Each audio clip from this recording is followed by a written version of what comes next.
गणपति महोत्सव अब सिर्फ महाराष्ट्र में ही नहीं बल्कि पूरे देश में प्रचलित हो चुका है। गणपति के नाम पर ऐसे आयोजनों की शुरुआत बाल गंगाधर तिलक ने की थी, लेकिन क्या आप जानते हैं कि गणपति महोत्सव शुरू करने के पीछे की सबसे बड़ी वजह बहुजनों के आंदोलन को दबाना था और राष्ट्रपिता ज्योतिबा फूले के मिशन में अड़ंगा लगाना था। आगे इस वीडियो में हम जानेंगे कि कैसे बाल गंगाधर तिलक ने गणपति महोत्सव के बहाने समाज सुधारों को रोकने की कोशिश की थी। तो आइए। हाय, नमस्कार, अस्सलाम वालेकुम। मैं तबस्सुम गुलबशाह इंडिया से लेकर आई हूँ आज एक ऐसा इंफॉर्मेटिव वीडियो जिसको देखकर आप भी मेरी तरह हैरान हो जाएंगे। फ्रेंड्स, ये वीडियो है गणेश महोत्सव हम कैसे मनाते हैं, मतलब कैसे उसकी शुरुआत हुई। और उससे पहले मैं आपको जो बताना चाहती हूँ बाल गंगाधर तिलक जी के बारे में। जी हाँ, आपने ये नाम तो सुना ही होगा ना। हिस्ट्री में जब आप स्कूल में थे तो हिस्ट्री में पढ़े होंगे। बाल गंगाधर तिलक एक इंडियन नेशनलिस्ट जिन्होंने देश की आजादी में एक रोल प्ले किया था। जी हाँ, पर जैसे कि एक सिक्के के दो पहलू होते हैं, एक पॉजिटिव तो एक नेगेटिव, उसी तरीके से बाल गंगाधर तिलक जी का भी इस वीडियो के थ्रू आप एक नेगेटिव रूप देखेंगे। फ्रेंड्स, आपको उनकी असलियत पता चलेगी। और साथ ही साथ मैं आपको एक छोटा सा हिंट महात्मा फुले जी का मैं देना चाहती हूँ, उनके बारे में बताना चाहती हूँ, जो एक सोशल रिफॉर्मर थे जिन्होंने महिलाओं की शिक्षा के लिए, छोटी जातियों की शिक्षा के लिए, उनके हक के लिए देश में एक क्रांति पैदा की थी। उनके लिए वो आवाज उठाए थे और उन्होंने पहला लड़कियों के लिए पहला जो स्कूल खोला था वो जो महात्मा ज्योतिबा फूले जी ही थे। और साथ ही साथ उन्होंने बाल विवाह को रोका था। साथ ही साथ उन्होंने जो विधवाओं के विवाह के समर्थन में भी उन्होंने आवाज उठाई थी, मतलब उनका समर्थन किया था। और इसी तरीके से उन्होंने जो अनटचेबिलिटी जो था, छुआछूत, उसको खत्म करने के लिए बहुत प्रयास किया था। और उनके बहुत सारे बहुत सारे उन्होंने कार्य किए थे। आप अगर इनके बारे में जानना चाहते हैं तो प्लीज गूगल पे जाएं, महात्मा ज्योतिबा फूले, आप उसमें सर्च करें, आपको गूगल में उनके बारे में पूरी डिटेल्स पता चल जाएंगी और आपको पता, मतलब जो भी है उसमें आपको क्लियर हो जाएगा। और अब हम चलते हैं इस वीडियो की ओर और इस वीडियो को देखते हैं कि आखिर ये जो गणेश महोत्सव है स्टार्ट क्यों हुआ। चलिए, ये बहुत ही अमेजिंग वीडियो होने वाला है। हाँ फ्रेंड्स, अगर यहाँ तक आए हैं तो लाइक, कमेंट और सब्सक्राइब करना बिल्कुल भी ना भूलें। साथ ही साथ शेयर जरूर करें क्योंकि ये बहुत ही इंफॉर्मेटिव वीडियो है। जी हाँ, गणपति महोत्सव अब सिर्फ महाराष्ट्र में ही नहीं बल्कि पूरे देश में प्रचलित हो चुका है। गणपति के नाम पर ऐसे आयोजनों की शुरुआत बाल गंगाधर तिलक ने की थी, लेकिन क्या आप जानते हैं कि गणपति महोत्सव शुरू करने के पीछे की सबसे बड़ी वजह बहुजनों के आंदोलन को दबाना था और राष्ट्रपिता ज्योतिबा फूले के मिशन में अड़ंगा लगाना था। आगे इस वीडियो में हम जानेंगे कि कैसे बाल गंगाधर तिलक ने गणपति महोत्सव के बहाने समाज सुधारों को रोकने की कोशिश की थी। तो आइए शुरू करते हैं। 19वीं सदी का भारत जाति के हिसाब से बुरी तरह बटा हुआ था। ब्राह्मण सबसे ऊपर थे, लेकिन शूद्र, अतिशूद्र यानी दलित समाज बहुत बुरी हालत में था। शूद्रों और महिलाओं की हालत पशुओं से भी खराब थी। ऐसे मुश्किल वक्त में राष्ट्रपिता ज्योतिबा फूले जैसा सितारा चमका, जिसने इस देश को रहने लायक बनाने के लिए अपनी पूरी जिंदगी लगा दी। फूले कहते थे कि इंसान और इंसान में जाति के आधार पर भेदभाव नहीं किया जा सकता। फूले ब्राह्मणवाद के खिलाफ जबरदस्त आंदोलन चलाते हैं। वो शूद्रों और अतिशूद्रों को अंधविश्वास से बाहर निकालने के लिए 24 सितंबर 1873 को सत्यशोधक समाज की स्थापना करते हैं। महात्मा फूले ब्राह्मणों की सत्ता को चुनौती देते हैं। वो महिलाओं की शिक्षा पर जोर देते हैं। फूले अपनी पत्नी सावित्रीबाई के साथ मिलकर 1848 में भारत में लड़कियों के लिए पहला स्कूल खोलते हैं। फूले ने 19वीं सदी के भारत में क्रांति लाकर रख दी थी। उन्होंने विधवा पुनर्विवाह शुरू कराया, ब्राह्मण पुरोहितों के बिना शादी कराने की शुरुआत की, बाल विवाह के खिलाफ कैंपेन चलाया। वो जगह जगह जाकर पोस्टर चिपकाते थे, कैंपेन करते थे, स्लोगनिंग करते थे, लोगों से बात करते थे। अनाथ महिलाओं और बच्चों के लिए शेल्टर होम भी खोले। दलित पिछड़ों के लिए शिक्षा पर भी जोर उन्होंने दिया। महात्मा फूले के ये काम ब्राह्मणवादी सत्ता को खत्म करने का काम कर रहे थे। सत्यशोधक समाज की गतिविधियों ने पुणे के साथ साथ पूरे महाराष्ट्र के ब्राह्मणों की नींद उड़ा दी थी। ब्राह्मणों को लगता था कि अगर शूद्र अतिशूद्र पढ़ लिख लेंगे, सवाल जवाब करने लगेंगे, महिलाएं भी शिक्षित हो जाएंगी, तो फिर उनकी दुकानदारी ही बंद हो जाएगी। ब्राह्मणवादियों ने फूले को डराने धमकाने की खूब कोशिश की। फूले को मारने के लिए उनके घर धोंडीबा जैसे हत्यारे को भी भेजा, जो बाद में फूले के ही अनुयायी बन गए। उन्हें घर से ही निकलवा दिया। समाज ने उनकी पत्नी यानी सावित्री माई पर गोबर फेंका, लेकिन वो झुके नहीं। धीरे धीरे फूले का असर सिर्फ पुणे में नहीं रहा, बल्कि पूरे महाराष्ट्र और आसपास के सूबों में भी दिखाई देने लगा। पुणे के ही नारायणपेट में बाल गंगाधर तिलक के अखबार केसरी का हेडक्वार्टर था। तिलक एक कट्टर ब्राह्मणवादी व्यक्ति थे, जो महात्मा फूले के सबसे बड़े आलोचक के रूप में जाने जाते थे। तिलक ने महात्मा फूले के आंदोलन को बदनाम करने, उन्हें अंग्रेजों का पिट्ठू साबित करने और हिंदू धर्म का दुश्मन दिखाने के लिए अपने अखबार केसरी और मराठा में लगातार लेख प्रकाशित किए। उनके बारे में बहुत बुरी बुरी बातें लिखी, लेकिन इन सब के बावजूद भी महात्मा फूले का असर कम नहीं हो रहा था। ऐसे में बाल गंगाधर तिलक ने धर्म और राष्ट्रवाद के नाम पर लोगों को जुटाने की चाल चली। आज भी आप देखते हैं कि लोग धर्म के नाम पर आसानी से खिंचे चले आते हैं और 19वीं शताब्दी के आखिरी दशकों में भी कुछ ऐसा ही हुआ। तिलक ने तब गणेश महोत्सव मनाने की शुरुआत की। तिलक ने लोगों को हिंदू धर्म के नाम पर लामबंद किया और गली मोहल्लों में धूमधाम से गणेश उत्सव मनाने लगे। इस बारे में महान स्कॉलर गेल ओमवेट अपनी किताब cultural revolt in A colonial society the non ब्राह्मण मूवमेंट इन वेस्टर्न इंडिया के पेज नंबर 262 और 64 पर लिखती हैं। तिलक ने धार्मिक भीड़ को अपने राष्ट्रवादी एजेंडे से जोड़ने के लिए गणपति महोत्सव की शुरुआत की थी। इन मेलों में गीत गाने वाले लोग न सिर्फ अंग्रेजों और मुसलमानों का मखौल बनाते थे, बल्कि समाज सुधारकों के बारे में भी ऊट पटांग बोलते थे। तिलक महात्मा फूले को बिल्कुल पसंद नहीं करते थे और अक्सर अपनी अखबार केसरी और मराठा में उनके खिलाफ और उनके संगठन सत्यशोधक समाज के बारे में बहुत बुरी बुरी बातें लिखते थे। तिलक गणेश महोत्सव के नाम पर जुटने वाली भीड़ को महात्मा फूले और उनके संगठन के खिलाफ भड़काने के लिए खूब भाषण देते थे। पता नहीं क्या क्या बातें बोलते रहते थे, बहुत बुरी बुरी बातें बोलते थे। इस तरह उन्होंने धार्मिक जुलूस का इस्तेमाल अपनी ब्राह्मणवादी विचारधारा को आगे बढ़ाने के लिए किया।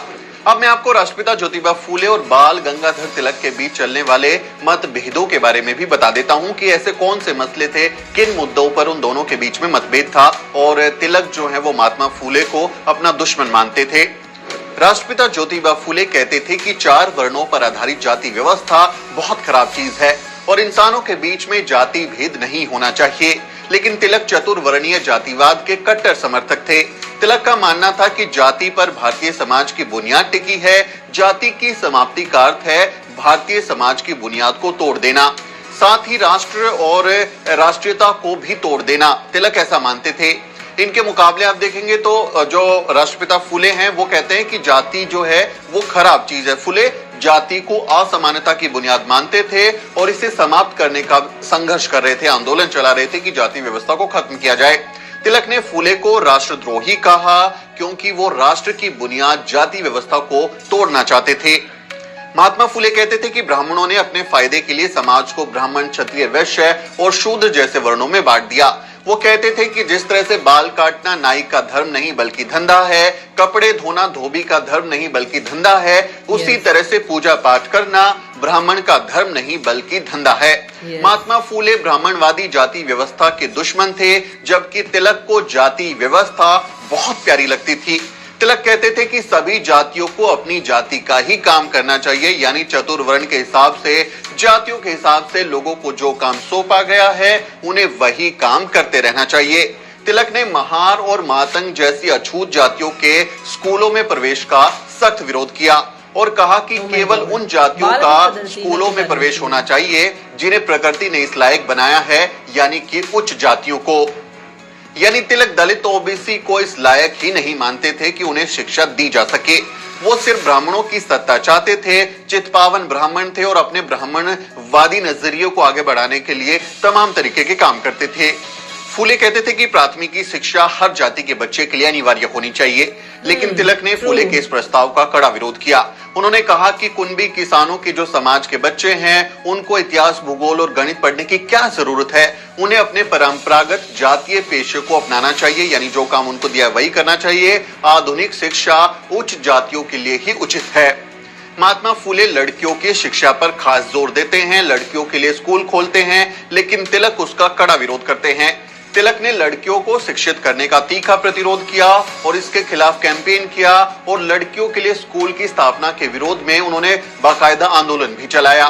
द प्रिंट पर प्रकाशित अपने लेख में डॉक्टर मुख्तियार सिंह लिखते हैं, तिलक ने महिला शिक्षा का पूरी क्षमता के साथ विरोध किया। परिमाला वी राव ने अपने शोध पत्र में मुख्य रूप से तिलक के अखबार मराठा के हवाले से बताया है कि विष्णु शास्त्री, चिपलूणकर और तिलक के नेतृत्व में कांग्रेस के कट्टरवादी धड़े ने 1881 से 1920 के बीच किस तरह बालिका विद्यालयों की स्थापना और हर समुदाय के लिए शिक्षा देने के प्रयासों का विरोध किया।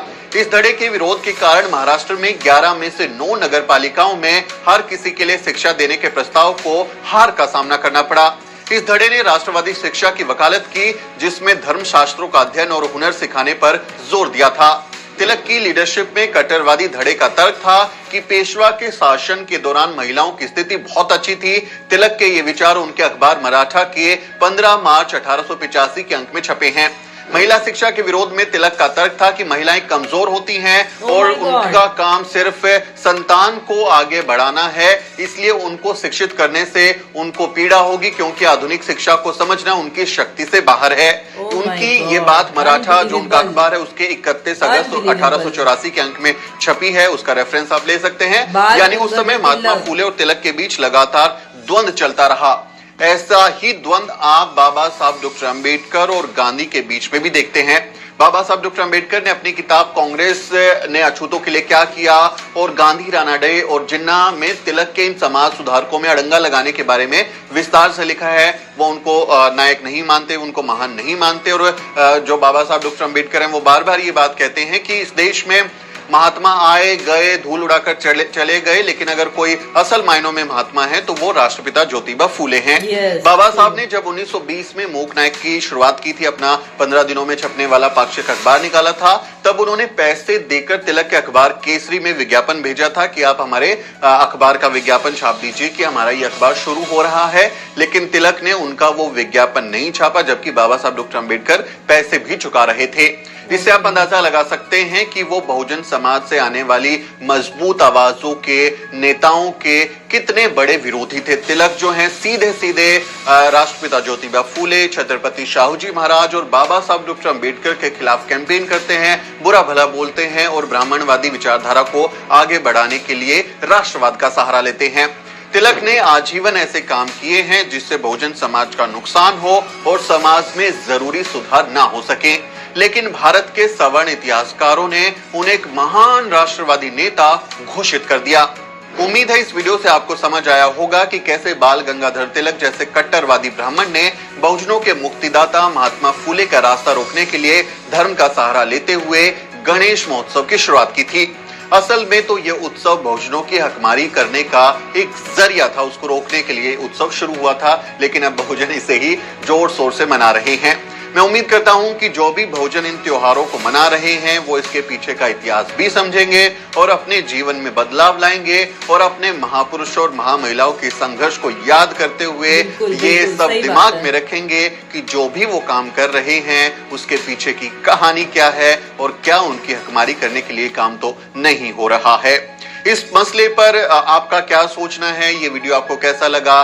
तिलक और महात्मा फूले के बीच का जो संघर्ष है उस बारे में आप क्या सोचते हैं? क्योंकि बहुत बार हम देखते हैं कि हम बाबा साहब डॉक्टर अंबेडकर और गांधी के बीच के जो संवाद है, जो टकराव है, उसके बारे में तो बात करते हैं, लेकिन जो राष्ट्रपिता ज्योतिबा फूले हैं उन्हीं के समकक्ष जो बाल गंगाधर तिलक हैं वो भी उसी तरह उनके साथ झड़प में थे, उनके साथ द्वंद्व में थे, उस पर बहुत ज्यादा बात नहीं होती है। इसलिए मुझे लगा कि अब चूंकि ये जरूरी माहौल है उसमें आपको ये बात बतानी चाहिए। आप इस बारे में क्या सोचते हैं? कमेंट करके जरूर बताएं। हमारे चैनल को भी जरूर सब्सक्राइब करें। क्यों तो फ्रेंड्स, देखा आपने ये वीडियो और सुना कि बाल गंगाधर तिलक, जिसको हम एक इंडियन नेशनलिस्ट के रूप में जानते हैं, जो एक इंडियन नेशनलिस्ट के रूप में हम हिस्ट्री में जिसके बारे में हम पढ़ते आ रहे हैं, उनका ये दूसरा रूप, या कहूं तो उनका एक काला रूप, जो महिलाओं के खिलाफ, उनकी शिक्षा के खिलाफ और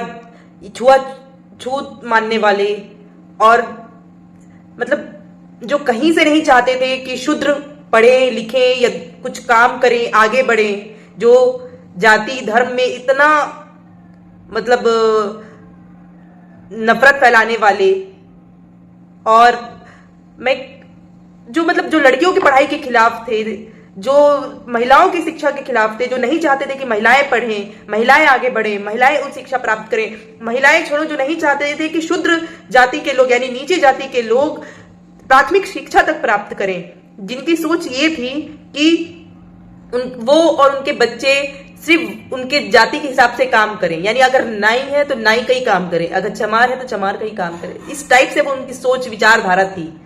तो सोचिए फ्रेंड्स, ऐसे विचारधारक इंसान को हम इंडियन नेशनलिस्ट के रूप में जानते हैं। क्या आपको नहीं लगता कि ये वीडियो ज्यादा से ज्यादा शेयर होना चाहिए और हर किसी तक ये वीडियो पहुंचना चाहिए, और हर किसी को ये जानना चाहिए कि देश में गणपति जो महोत्सव मनाया जाता है, आखिर इसकी शुरुआत क्यों हुई थी?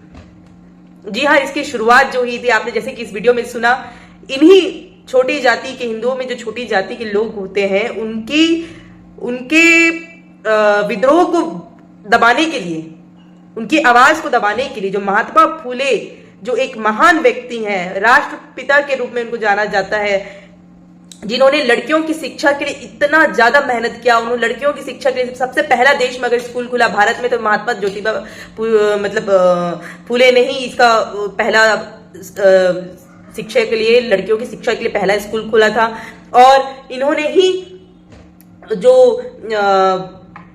छोटी जाति के लोगों के लिए प्राथमिक शिक्षा के लिए आंदोलन किया, उनके लिए हक के लिए लड़ा। बहुत सारे काम जो इनके, अगर हम इनके बारे में पढ़े तो बहुत सारी चीजें हमको पता चलेगा। बहुत कम लोगों को महात्मा ज्योतिबा फूले के बारे में पता है, तो प्लीज गूगल में जाके सर्च जरूर करें और इनके बारे में पढ़ें कि है कौन, क्या क्या इन्होंने किया। एक सोशल रिफॉर्मर थे ये, और इनके बारे में भी ज्यादा से ज्यादा लोगों तक फैलाएं कि कैसे इनको दबाने के लिए, इनका विद्रोह दबाने के लिए कि कैसे बाल गंगाधर तिलक ने धर्म की राजनीति की। जिस तरीके से आज मोदी जी धर्म की राजनीति कर रहे हैं, उसी तरीके से बाल गंगाधर तिलक ने उस वक्त धर्म की राजनीति की और ये गणेश महोत्सव का स्टार्ट किया, आरंभ किया, ताकि ज्यादा से ज्यादा लोग उनके खिलाफ, मतलब शूद्रों के खिलाफ, नीची जाति के लोगों के खिलाफ जाएं और इनका साथ दें।